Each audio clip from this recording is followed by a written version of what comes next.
Hello everybody, I just recently completed a 7-day challenge of no added sugar in the form of fructose or any type of sugar that contains fructose. Whole fruits are okay, but anything other than that, off limits, so no blended fruit even. I want to share with you my 7-day experiment, so here we go.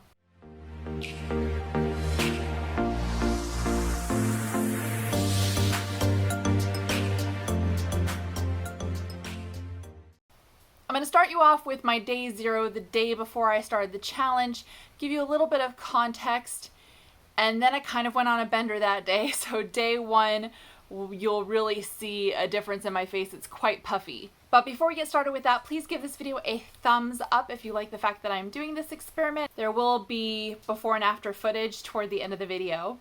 Let's kick it off with day 0. It's day 0. I just want to put some thoughts together about what I've kind of been going through.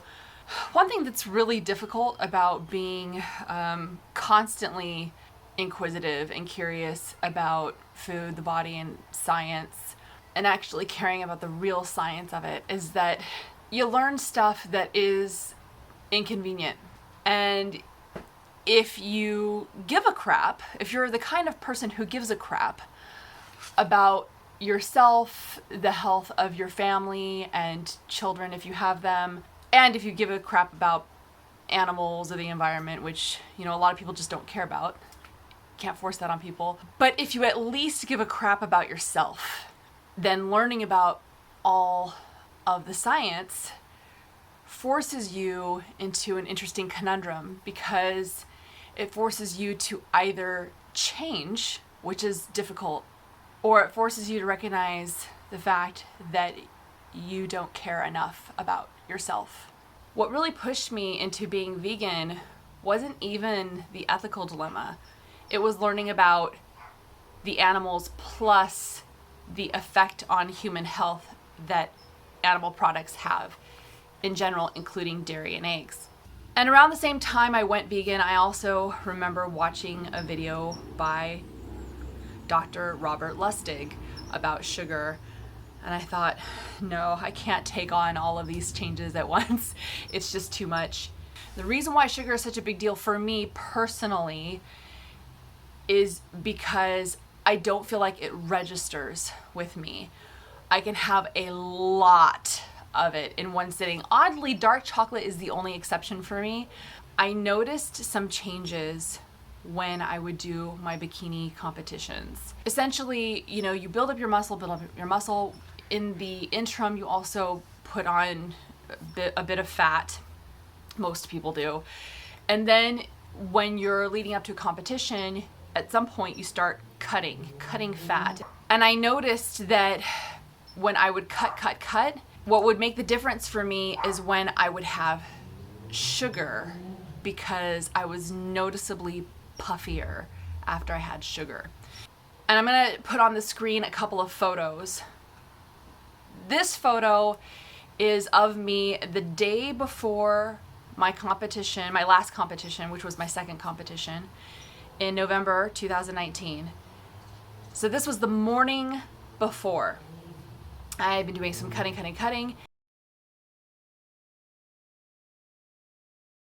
Then that day, I thought, okay, I'm gonna have some sugar, because that way it'll help, like, you know, fill up my muscles, because when glucose gets stored in the muscle as glycogen, it takes with it 3 times the amount of water, and so it's a way to make your muscles look bigger and all that other stuff.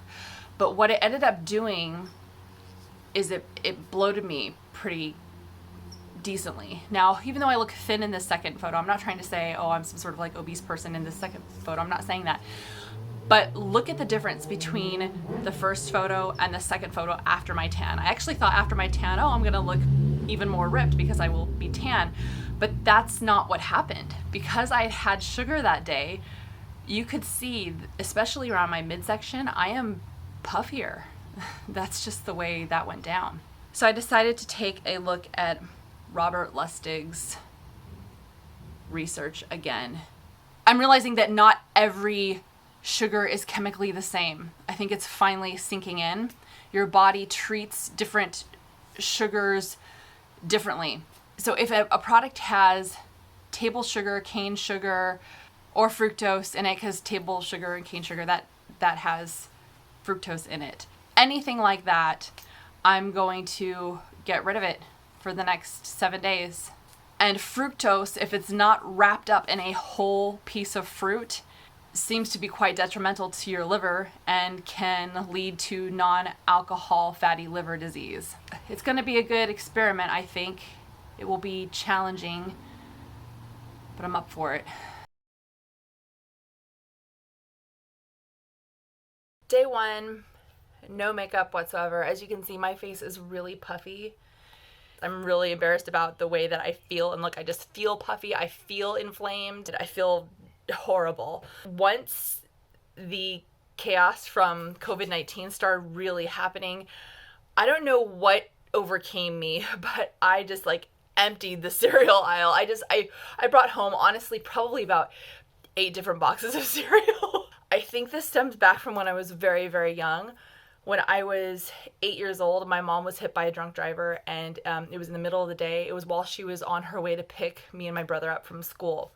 Because of that, I learned from a very early age that life is fragile. And I think I might have started developing, I better do this just in case, I better do that just in case, I better eat this just in case.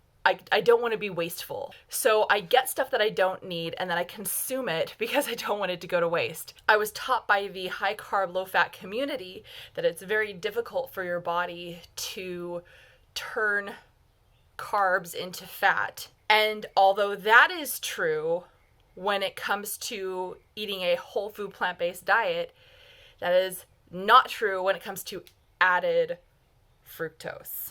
These are the BCAAs that I use. This is the brand. It says it's sugar-free and sucralose-free, and that's neat and all, but let's see what the ingredients say.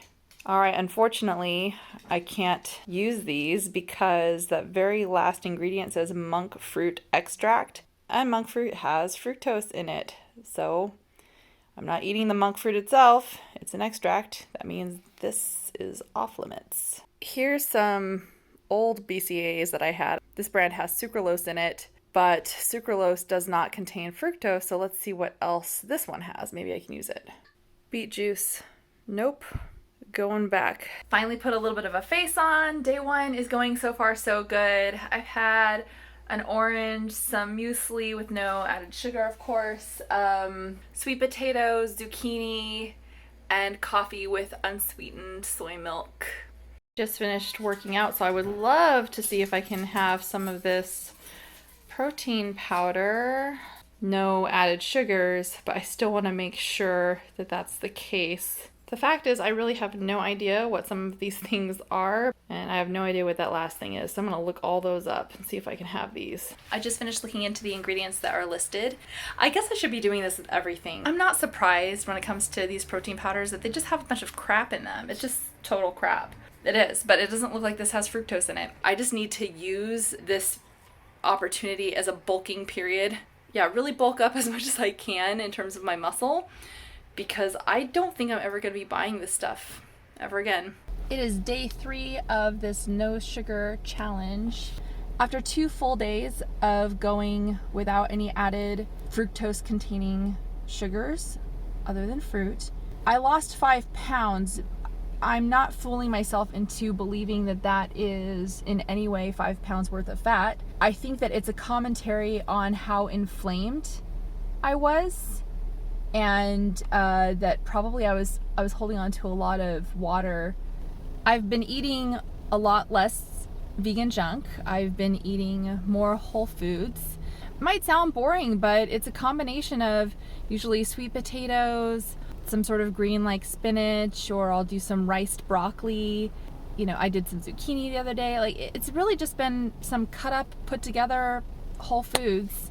If that isn't enough, if I really want something dirty, like let's say chocolate, well, I'm not having my chocolate, not even my dark chocolate. I'm not doing that. What I do instead is I will use erythritol as a sweetener because I read the science on erythritol and it is the only sweetener out there that doesn't spike your insulin, not even a little tiny bit. I think being off the added sugars has really helped me feel fuller when I eat now. Still have a few more days to go. I'm on day 4. I just ordered and tried for the first time this non-fructose containing sweetener, which is brown rice syrup. It's really good. Honestly, since I've been going without any added fructose, this tastes really sweet to me. According to the label, it's slightly less sweet than sugar for baking and things like that. It's interesting how I feel like my taste buds have really changed even over just the short course of a few days. It's day 6 of my no added fructose experiment and things are going really well. I didn't film yesterday because really it's more of the same. I feel really good. This is a lot easier than I thought it would be. Not necessarily in terms of trying to find things that I can eat because so many packaged products have added sugars and those added sugars contain fructose within them, even if fructose itself is not on the label. But it has been easier in the sense that my cravings are gone. It's not like I'm craving a whole bunch of like candy or anything like that. It does make me a little sad that cane sugar is added to so much, even seemingly healthy things. For example, I bought some tabbouleh. I didn't even think that it could possibly have added sugar. Sure enough, brought it home. And I should have read the ingredients beforehand. I should have, but there's flippin' sugar in there, so I didn't eat it. And that has been a source of complete frustration. And to keep this experiment sort of as pure as it can be, I didn't stop other things. One night this week I had alcohol, and I even have been eating white flour, which I typically try to avoid. But I wanted to know what impact it would have to just eliminate the one thing in my diet. I think that once this experiment is over, I'm going to continue it, but maybe not to as much of an extreme, meaning that if I get a tabbouleh, which has probably, I'm guessing, almost no cane sugar added, just a little tiny bit, I'm not going to freak out and not have that. I'd probably go ahead and have that, but I probably will stay away from things like candies and added molasses. And yes, I probably will be steering away from smoothies. Here we are on day 7. It has been a lot easier than I thought it would be. I've been eating a lot more whole foods, especially as the days have advanced. Earlier on the week, I believe that I made a chocolate mug cake, but I just didn't add any sugar to it. Instead, I used erythritol. But the last several days, I haven't craved anything like that at all. I think yesterday I was craving something sweet toward the end of the day, and I had a date or something like that, and it was fine. Today is just more of the same, pretty easy.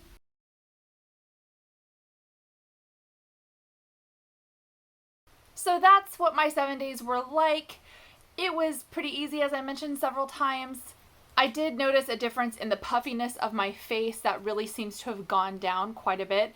So I'm going to keep going with really being diligent about not adding extra fructose that isn't coming in the form of a whole fruit.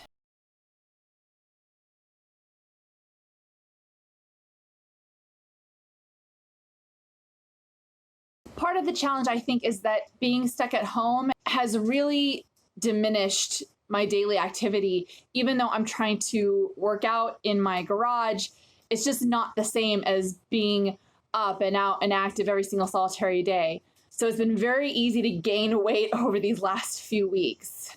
But dropping the added sugar did help, and I'm hoping that my upcoming water challenge will also help shed a couple of extra pounds.